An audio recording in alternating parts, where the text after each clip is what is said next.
శ్రీ మహాగణాధిపతయే నమః. సరస్వత్యై నమః. కొన్ని జీవితాలలో ముఖ్యమైనటువంటి విశేషాలు ఏమిటి అంటే, అన్న ఉండగా తమ్ముడు వివాహం చేసుకోవచ్చునా చేసుకోకూడదా? ఈ ధర్మశాస్త్రాన్ని చెప్పాలి అంటే ధర్మం, విశేష ధర్మాలు, అసలు ఈ ధర్మాల్లో రకరకాలు ఉన్నాయి. ఆపద్ధర్మాలని, విశేష ధర్మాలని, ధర్మ సూక్ష్మాలని, ఇవన్నీ మనకు భారతంలో బాగా తెలుస్తాయి. ఎందుకనంటే భారతం ధర్మతత్వజ్ఞులకు ధర్మశాస్త్రం బని అని ఉంటుంది. ధర్మశాస్త్రాన్ని గురించి తెలుసుకోవాలి అంటే భారతంలో దరిదాపుగా వ్యాసులు వారు కనపడతాడు, ధౌమ్య మహర్షి కనపడతాడు, చాలామంది మహర్షులు కనపడతారు. కానీ భీష్ముడు అనేటువంటి ఆయన చెప్పేటువంటి ధర్మాలు చాలా గొప్పగా ఉంటాయి. మానవుడు ఎలా ఏ క్లిష్ట పరిస్థితుల్లో ఎలా రాజు అయినా సరే ఒక రాజుకు ఈ ధర్మాలు ఎలా ఉంటాయి.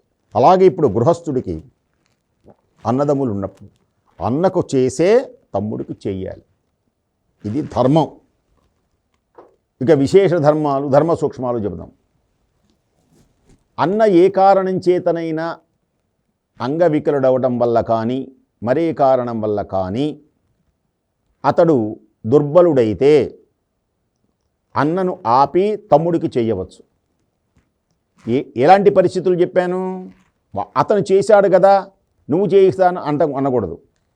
ముందు మొదటి ధర్మం ఏమిటి?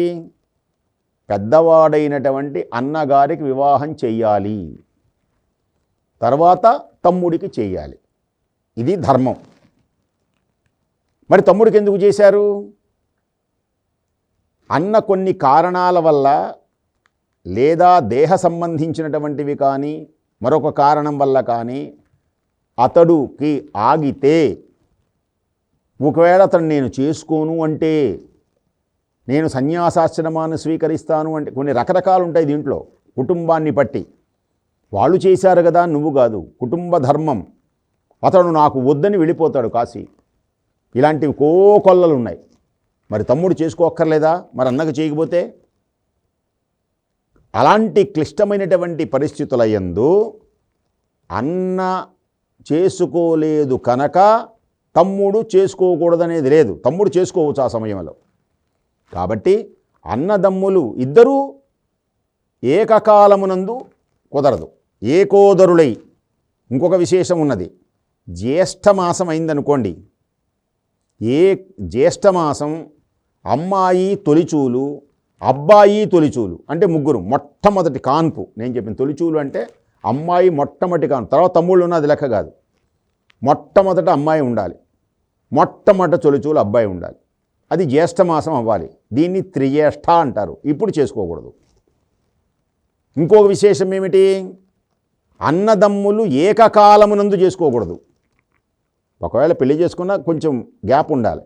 6 నెలలు, సంవత్సరం ఉంటే మంచిది. ఒకే ముహూర్తాన చేసుకోకూడదు. చూడండి ఎంత విశేషం ఉన్నదో. అయితే సీతారాములు నలుగురు ఒకసారి చేసుకున్నారు. ఇది ఒక విశేషం చూడండి. మరేమో అన్నదమ్ములు ఒకే సమయమునందు చేసుకోకూడదు, ఒకే ముహూర్తం చేసుకోకూడదు అంటున్నారు కదా. ఏకోదరులు అసలు చేసుకోకూడదు. అన్నదమ్ములు అంటే ఒక తల్లికి పుట్టిన వాళ్ళు. మళ్ళీ ఇదొక విశేషం.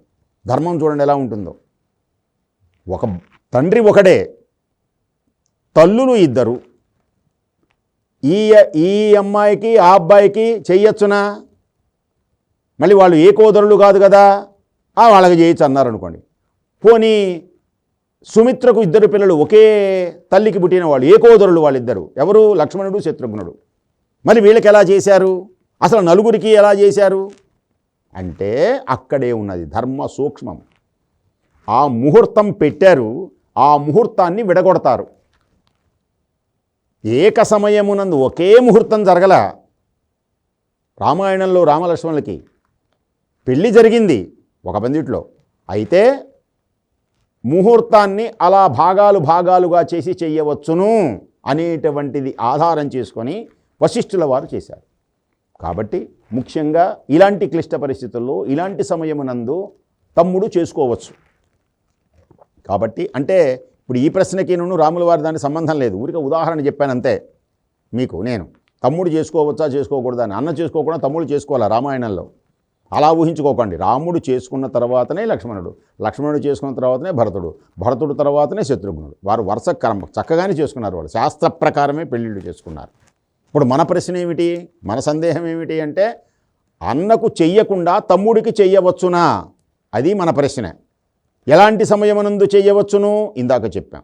కాబట్టి జాగ్రత్తగా ఈ ధర్మాన్ని పాటించి అందరూ కూడా ధర్మ సూక్ష్మాన్ని, ఏదైనా మీకు అనుమానం కలిగినప్పుడు మీ గ్రామ పురోహితులు ఉంటారు. ఇప్పుడు మేము చెప్తున్నాం, మేము చెప్పినవి సరే వినండి. నారాయణమూర్తి చెప్పాడు కనుక అంతే అనకండి. ఇదొకటి మనకు టీవీల్లో కనబడుతూ ఉంటుంది. ఆయన చెప్పాడండి, ఒక దీపారాధన చేయొచ్చా, 2 దీపారాధన చేయొచ్చా, అది చేయొచ్చా అని రకరకాల వినపడుతూ ఉన్నాయి కదా. మీ గ్రామ పురోహితుడు ఒక ఆయన ఉన్నాడు, ఆయనకు అన్నీ తెలుసు. ఆయన ఉన్నదే పురం హితం పురోహితం. కాబట్టి ఒకసారి వారిని కూడా మీరు సంప్రదించి చక్కగా చేసుకోవచ్చు. సమస్త శుభములు కలుగుతాయి. సమస్త సన్మంగళాని భవంతు. స్వస్తి.